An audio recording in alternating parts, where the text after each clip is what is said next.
Mesdames et messieurs, bienvenue à La Justice entre nous. Cette semaine, on parle de DMA. Et si vous voulez savoir de quoi il s'agit, restez avec nous.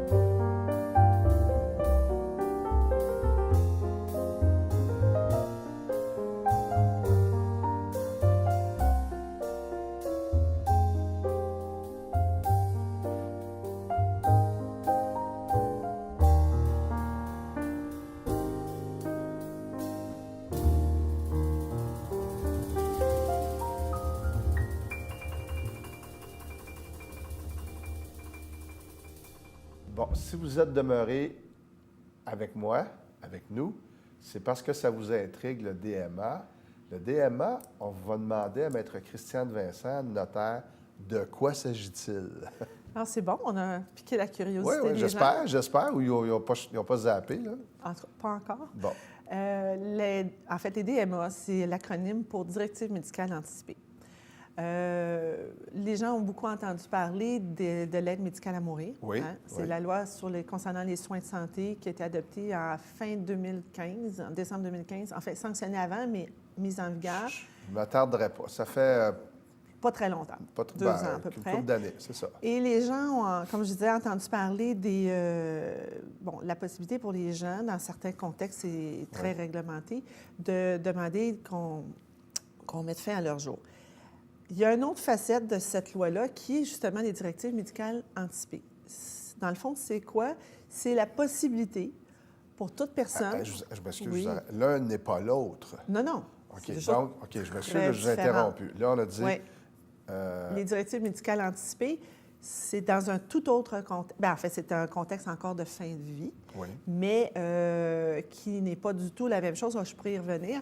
Alors, directive médicale anticipée, c'est que je peux, à l'avance, venir, dans encore là un contexte très particulier, établir quel genre de soins je voudrais avoir en fin de vie, de façon très précise. Dans le cas, comme on le disait tantôt, de personnes qui demandent l'aide à mourir, la prémisse de base pour l'aide à mourir, c'est qu'au moment où je vais demander ça, il faudra que je sois lucide. Alors, si une Bien sûr, personne, et évidemment, il faut que je sois dans un état de santé, que ma vie est irrémédiablement...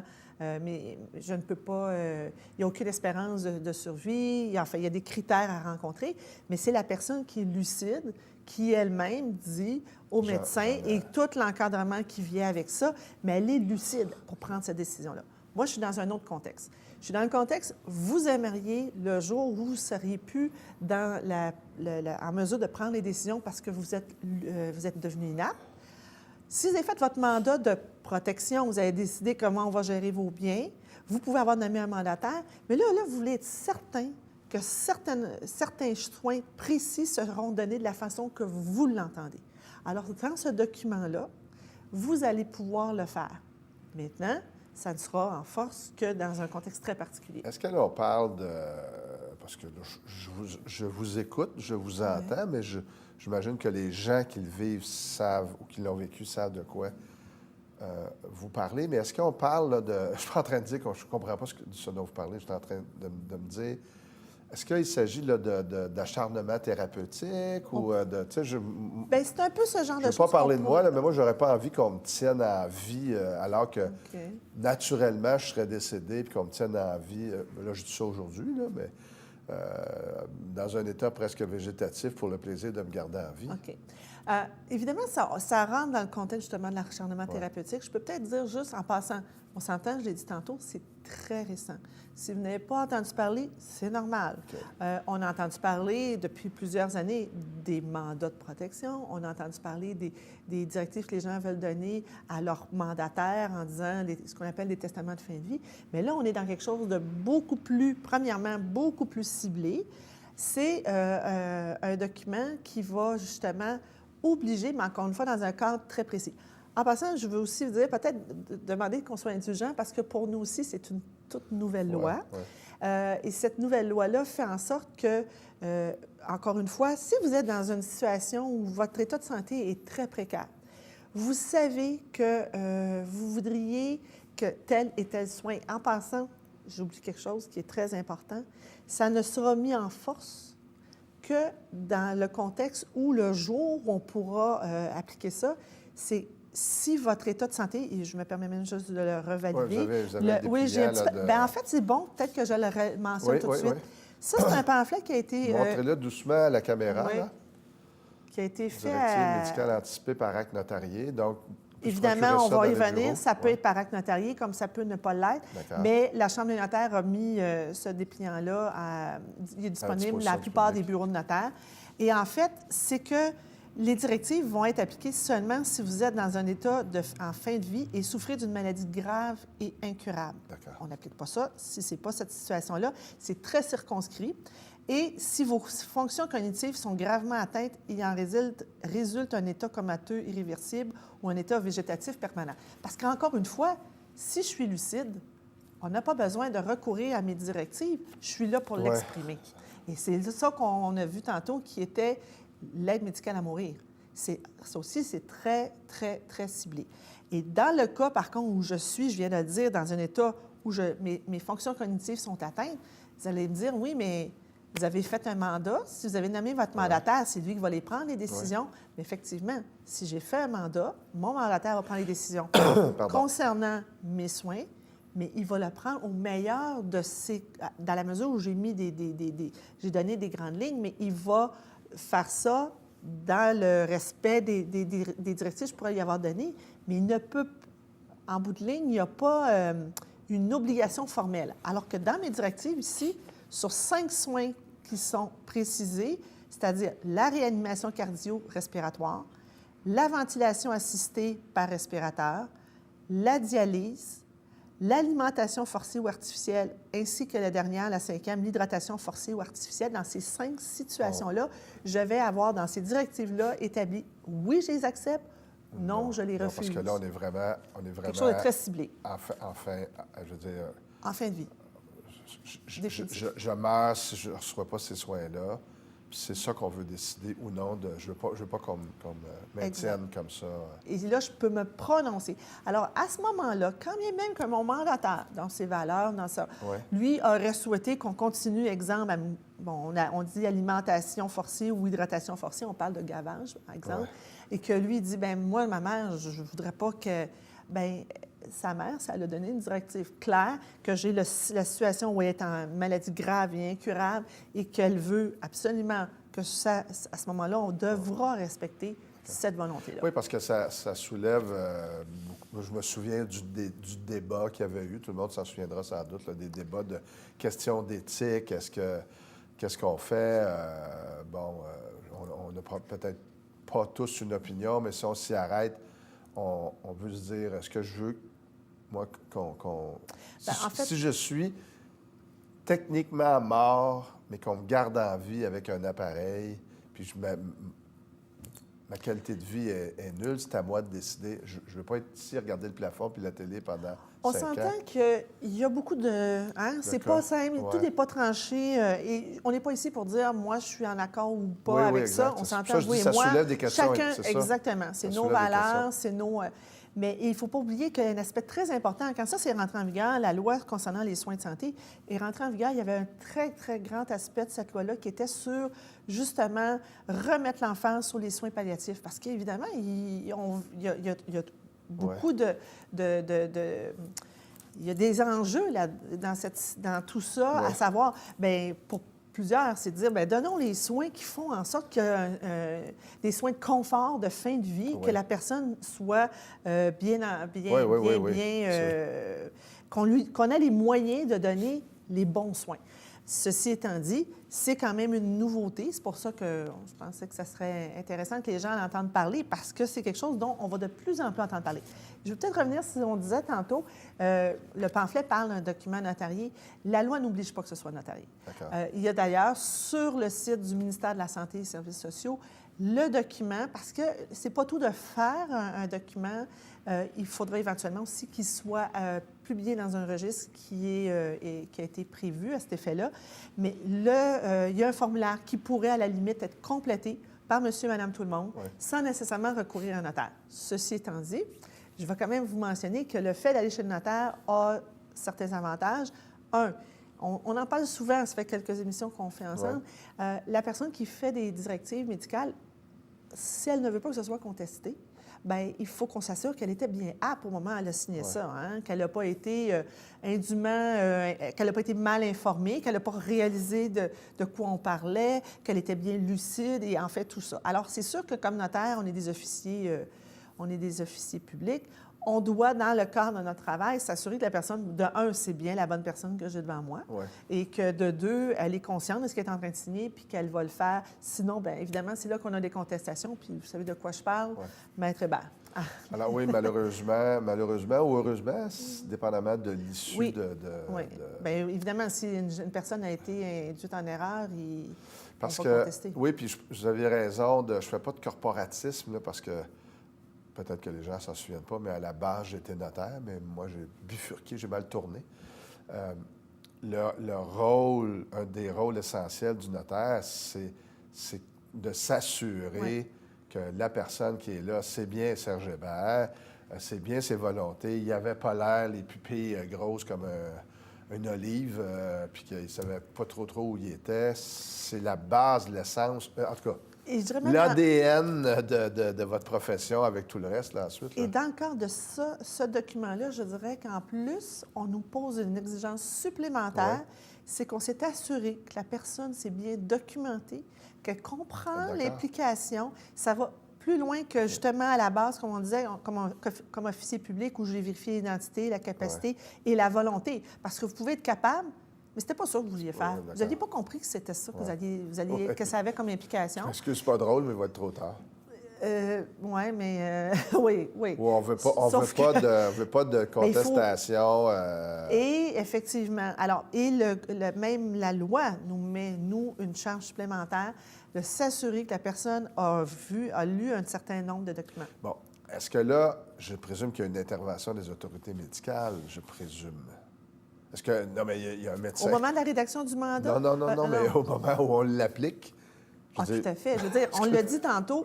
En fait, je prétends pas dire que c'est pas... Je pensais à l'éthique en pensant à ça. Là. Ah, tout à fait, c'est dans le encadré. processus, là, vous avez rédigé, on appelle ça un mandat, je voyais. Bien, c'est des directives. Contrairement, directive médicale anticipée, Bon. c'est pourquoi l'acronyme DMA. Ouais. Mais évidemment, le jour où on va le mettre en application, il faut qu'on s'assoie la personne est en fin de vie et qu'elle souffre d'une maladie grave et incurable. Qui va établir ça? Bien, évidemment, c'est ça, Et d'ailleurs, autorités médicales. il faut être réaliste. Dans toute cette matière-là, les médecins, le corps médical ont énormément de... Vous savez, même dans les cas des soins palliatifs, c'est eux qui sont... Évidemment. Ils connaissent l'état. Bon, pour avoir vécu, on a tous un jour un proche... je l'ai vécu l'année passée. Et c'est tout un monde qui n'est pas nécessairement à la portée de tout le monde, là, de comprendre les incidences, les soins palliatifs et tout ça. Alors, évidemment que le médecin est au premier plan pour, au moment où on met ça à l'application. Des directives. Bon, on parle des directives. Fin de vie, vous l'avez abordé. Vous voyez, je suis content que vous en parliez aujourd'hui parce que c'est pas clair dans mon esprit. Et quand on arrive à là, ce qu'on veut dans les directives, dans les DMA,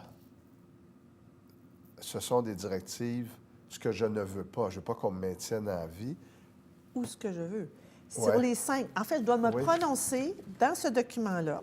Et il est en passant. Là, vous ne le savez pas, mais dans votre décor, il y a quelqu'un qui est en train de grimper une échelle derrière vous. Ça va juste être cute pendant la... Fait que on regarde le... C'est ça. J'espère qu'il ne tombera pas. Fait que c'est le temps, si j'ai des niaiseries à dire, c'est le temps. OK. Oui, c'est ça. En fait, il faut se prononcer absolument sur les 5 items que je mentionnais. Réanimation cardiaque, ventilation assistée. Et il faut se prononcer soit par l'affirmatif ou je n'en veux pas. J'accepte ou je j'en peux. veux. Exactement. D'accord. Et même comme notaire, quand moi, je reçois ces directives-là, c'est un texte formel. Je ne peux pas déroger à la phrasologie, on va dire. Ouais. Et la personne doit se prononcer sur les soins. Est-ce qu'elle veut, est-ce qu'elle les refuse ou elle les accepte? Et on va être obligé de vivre avec ce qu'elle a mentionné. Il faut aussi que la personne soit consciente que ce qu'elle a mentionné, on va vivre avec. Bon. Et par rapport à... Là, je vous amène sur un autre terrain où je souffre d'une maladie incurable. J'ai mentionné que je ne voulais pas qu'on me maintienne en vie, mais je ne suis pas encore... je résiste encore. Je ne meurs pas. Puis là, c'est douloureux, c'est souffrant. Là, on parle d'un autre sujet qui est... je ne sais pas comment on appelle ça, là. Ben, attendez, là. Si vous êtes toujours lucide, Oui. vous êtes en fin de vie Oui. et que vous rencontrez les critères pour l'aide médicale à Oui, mourir, c'est ça. qui est autre chose, on a entendu parler. On sait Oui. que depuis 2 ans, Oui. plusieurs personnes, ben, en fait, des il y personnes a des y gens. ont eu recours au Ou Québec. qui n'ont pas été en mesure de l'avoir et Ou qui n'ont sont, pas été en sont mesure. extrêmement déçus. Et certaines personnes, c'est pour ça qu'ils vont recourir dans d'autres législations, aussi en Suisse ou enfin dans certains... Belgique aussi, je crois. Ouais. Et ben, c'est ce que les familles ici, certains revendiquent, les proches, dans certains cas, en disant ben là, vous nous obligez en quelque sorte à partir à l'extérieur si c'est notre volonté et notre désir. Bon, on n'embarquera pas dans ce débat-là, mais si la personne est lucide, vous êtes lucide en fin de vie, c'est vous qui allez prendre la décision. Moi, je suis vraiment dans le cas de la personne qui n'est plus lucide et qui a un mandataire et que ce mandataire-là ne sera pas libre de prendre certaines décisions vont être dictées par ce qui a été mis dans les directives. C'est bien que vous le précisiez parce que, un peu comme ce qu'on a vu la semaine dernière, au moment où je suis en état de le faire, je dis aux gens, je veux ça et je veux pas ça. En fait, vous le dites pas, vous le mettez par écrit. Oui, oui, bien... Parce que si je l'ai dit, on s'entend. Non, Alors, je l'ai non. Dans mon ouais. esprit, c'était votre intervention. Mais c'est un bon point, par contre, parce que c'est vrai que c'est toujours... ça peut être une bonne chose de pas seulement le mettre dans ces documents-là, mais effectivement de l'avoir, en tout le moins consigné. Ouais. On a une copie dans nos papiers le jour où on tombe dans cette situation-là. Et ça pourrait être une bonne chose, effectivement, nos proches. Les parents peuvent en parler. Évidemment, le conjoint, souvent, on va avoir mis l'autre au fait. Nos enfants, nos personnes, et la personne qui risque d'être notre mandataire, qu'elle soit au courant que j'ai des directives. Oui, Parce qu'évidemment, mais encore là, normalement, on devrait avoir le réflexe d'aller consulter le fameux registre. Mais évidemment, c'est dans la mesure où c'est toujours une bonne chose. Toujours, encore là, comme notaire, j'ai toujours une certaine raison en disant que c'est toujours une question de contexte, hein? Un peu comme quand on parlait l'autre fois des testaments. Bien, évidemment, je ne vais pas nécessairement dire le contenu de mon testament, mais je vais dire aux gens que j'ai désignés, le jour où il arrive telle situation, c'est vous que j'ai désigné, vous aurez à agir. Vous parlez de registre. On sait qu'il existe un registre pour les testaments. Oui. Il existe, corrigez-moi, un registre pour les mandats en cas d'inaptitude? Pour les mandats de protection, oui. Mandats de protection. Puis bien pour ceux reçus devant avocat, maître Hébert. Bon. Pour le barreau. Alors, et là, il y a un directive, registre il y a également un aussi. registre à cause, je présume, de l'importance de la chose. Exactement. Parce qu'en fait, il faut qu'on retrouve ces directives, évidemment. Et comme c'est sur le site, je ne veux pas faire erreur, mais du ministère de la Santé, il faut que ce soit acheminé. Parce qu'en ne serait-ce que pour que les autorités médicales aussi sachent quels étaient vos désirs. Et à partir de quel moment, là je tombe dans le semi-médical peut-être, à partir de quel moment je pourrais, moi, décider, là, c'est moi le patient ou la personne qui souffre d'une maladie incurable, là, on a dit, dans les 5 cas, là, à partir de quand est-ce que je peux dire, bien là, je m'excuse de revenir, là, mais je trouve ça, c'est technique, pas si compliqué que ça, mais un peu technique. Bien, en fait, dans les directives, par définition, je ne suis plus lucide. Je ne peux pas décider que je veux... Par définition, si j'ai mis ça par écrit, parce qu'encore une fois, si je suis lucide, je m'en vais dans l'aide médicale à mourir. OK. Là, bon, Et là, je veux récapituler. Si je ne suis plus lucide, l'aide médicale à mourir n'est pas disponible. Ben non, parce que je ne peux pas donner mon consentement. Ou demander, Puis l'aide médicale à mourir permet de faire plus de choses. L'aide médicale à mourir, on fait quelque chose d'actif. On vous donne ce qu'il faut pour que c'est terminé, là. Alors qu'ici, c'est des choses qu'on va... On ne fait rien d'actif pour vous amener à... D'accord. Ce qui fait que on vous dit... Est-ce que vous acceptez ou non qu'il y a une réanimation cardio-respiratoire? Est-ce que vous acceptez qu'il y a une ventilation assistée par respirateur? D'ailleurs, quand vous rentrez dans une maison de soins palliatifs, et vous êtes lucide, là, vous savez qu'on... En fait, moi, je l'ai appris à ce moment-là, mais on va vous faire signer. D'ailleurs, quand vous rentrez à l'hôpital, quand vous êtes dans un état critique, puis que vous avez encore toute votre tête, on va vous demander, c'est quoi que vous voulez comme directive? Mais vous êtes lucide à ce moment-là. OK? Le corps médical veut savoir, là, est-ce qu'on réanime ou on ne réanime pas? Là, mais à défaut que ce soit indiqué, bien, ça serait votre mandataire qui serait à ce moment-là. Et notre mandataire, on l'a vu la semaine passée, il n'est pas en force tout de suite, votre mandat. Hein? Il faut le faire homologuer. Par contre, pour les choses urgentes, notre mandataire les proches peuvent prendre des décisions. Mais je ne veux pas embarquer dans tout ça. Ouais. Mais là, je suis dans des situations où on est en train, on me réanime ou on ne réanime pas. Cardio-respiratoire, ventilation assistée, dialyse. Je ne suis pas en train de dire, je veux qu'on me donne ce qu'il faut pour que je trépasse. C'est pas ça, là. Bon, je reviens encore, j'ai de la difficulté à suivre. J'imagine que je ne serai peut-être pas le seul. Les directives, est-ce qu'elles doivent être homologuées à la Cour? Non? Bon, OK, parce que là, je me disais, là, ça va être plate, hein, s'il faut commencer à faire des procédures, puis là, on me met sur... Très bonne question. On veut me ressusciter, là, puis je voulais pas. Non, ça arrête, mon cœur arrête de battre. C'est la volonté divine ou de l'univers, puis je m'en vais. Bye. D'ailleurs, quand vous allez chez le notaire, habituellement, vous allez avoir une copie et vous allez avoir une copie qui va être acheminée au médecin traitant pour que lui, il l'ait dans le dossier, là, ce que vous souhaitez. D'ailleurs, vous pouvez l'évoquer en passant. Médecin traitant de la maladie dont je souffre, c'est ça? Votre où je peux médecin le faire? qui, normalement... Est-ce que je peux le faire aujourd'hui, ça? Est-ce que si je suis en bonne santé, je pourrais décider de faire... Tout à fait. Ah bon, ça, c'est intéressant aussi. À ce jour, j'en ai fait, puis la personne... Tout à fait. Elle, sa personne... Justement, on en a parlé un petit peu tantôt. Cette personne-là a comment... en fait, je ne vais pas généraliser, là, mais ça peut être une des raisons, c'est de dire, bien, je ne veux pas d'acharnement thérapeutique, je veux être certaine, même si c'est limité à ces 5 situations-là, moi, je veux être certaine à l'avance qu'on ne va pas me réanimer. Bon. À l'inverse, une personne va dire, moi, je ne voudrais pas qu'on décide de ne pas me réanimer. Moi, je veux être sûre qu'on va toujours me réanimer. Non, mais pourquoi? Tu sais, on est dans la perspective que les gens veulent... Non, je veux qu'on s'acharne sur écoutez, j'ai presque envie de dire des fois, comme quelqu'un de proche me dit, on est dans une société où on a... il y a des gens qui se ramassent des fois à se demander, on va-tu vouloir que ça aille trop vite? Là? Moi, je veux, au contraire, je veux peut-être qu'on me donne la chance. Vas-tu vouloir qu'on aille trop vite? Oui, je comprends. On est ailleurs par rapport à ce qu'on a déjà été autrefois. C'est pour ça que je parlais d'éthique, c'est pour ça que je parlais des autorités médicales. Bien entendu, écoutez, c'est pas ma spécialité, là, les autorités médicales puis leur pouvoir, mais est-ce que je ne sais pas si vous le savez, est-ce que je ne l'ai pas vécu, si tu as un proche qui est, si on dit, bien, si je sais sur le petit fil ici, là, ça va être terminé. Bon. Il n'y en a pas de directive. Est-ce que j'ai, à tort ou à raison, toujours compris que les médecins, et je pense que c'est bien, là, peuvent décider, écoutez, le petit fil qui est la personne, là, Christiane, là, elle ne reviendra jamais consciente. Elle sera dans un état végétatif. On ne sait pas combien de temps. Et elle ne reviendra pas. Puis si je tiens sur le petit fil ici, elle va aller rejoindre ses ancêtres. On revient dans la partie qu'on disait tantôt où il y a beaucoup de... Comment je dirais?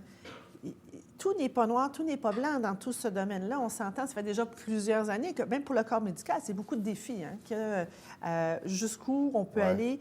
Maintenant, encore une fois, si Christiane est lucide, là, on ne peut pas faire de ce qu'on appelle le suicide assisté au Québec, c'est pas permis. La seule chose qui peut être faite, c'est l'aide médicale à mourir dans un cadre très strict. C'est pas... Oh, qu'est-ce que c'est le suicide? Bien, suicide assisté, c'est une personne qui dit... en fait, là, je pense au film là, voyons, où la personne est en fin de vie, c'est clair qu'elle sait qu'elle sera... On ne peut pas lui injecter, à moins qu'elle a, dans le cas très précis de l'aide médicale à mourir, encore une fois. Les médecins ne peuvent pas d'emblée décider, écoutez, c'est ça. C'est d'ailleurs tout le défi de tout ce débat-là. On parle éthique, on parle... Puis les dangers, on vient-tu d'ouvrir une porte? On vient-tu d'aller dans quelque chose qui va... Je pense à... Puis là, on arrive en fin d'émission, là. Je ne me souviens pas du nom, mais il y a un film... et pour moi, c'est l'enfer. Ça, c'est le type est quelqu'un dans le monde de la mode, des parfums, successful, il est riche. Et là, paf, il y a, je sais pas, peut-être un AVC. Et finalement, on se rend compte qu'il n'est pas dans un état végétatif parce qu'il bat des paupières ou d'une paupière. Et il a écrit un livre en épelant Moi, là, j'ai de la misère à respirer quand je dis que je pourrais être prisonnier de mon corps et la seule façon de communiquer avec l'univers, c'est avec mon œil. Oh, que je n'aimerais pas ça. Surtout perdre mon œil, parce que là, je vivrais dans, je sais pas quoi, dans le grand néant de façon consciente. Là, je vous Puis là, demande pas si... on peut-tu se dire entre vous et moi, en passant, Ouais. là, vous êtes avocat, je suis notaire, on est dans une zone, ça nous interpelle nous-mêmes, hein? Oui, Tout bien ça sûr. parce que, comme humain, là, on est dans quelque chose de très sensible. La vie, c'est fragile. Tout ça, c'est extrêmement délicat. Et on s'entend-tu, même quand nous, on reçoit des gens dans notre bureau, là, on est dans quelque chose, on se projette dans le futur, mais ça vient nous interpeller, nos valeurs. Mais moi, tu sais, je veux dire, la personne qui est devant moi, je dois respecter sa volonté. Vous êtes Et je ça. suis là pour l'éclairer, pour la guider, pour justement démystifier, pour vulgariser tout ce vocable juridique et tout ça. Mais en bout de ligne, il y a une personne qui peut être un jour dans une situation extrêmement...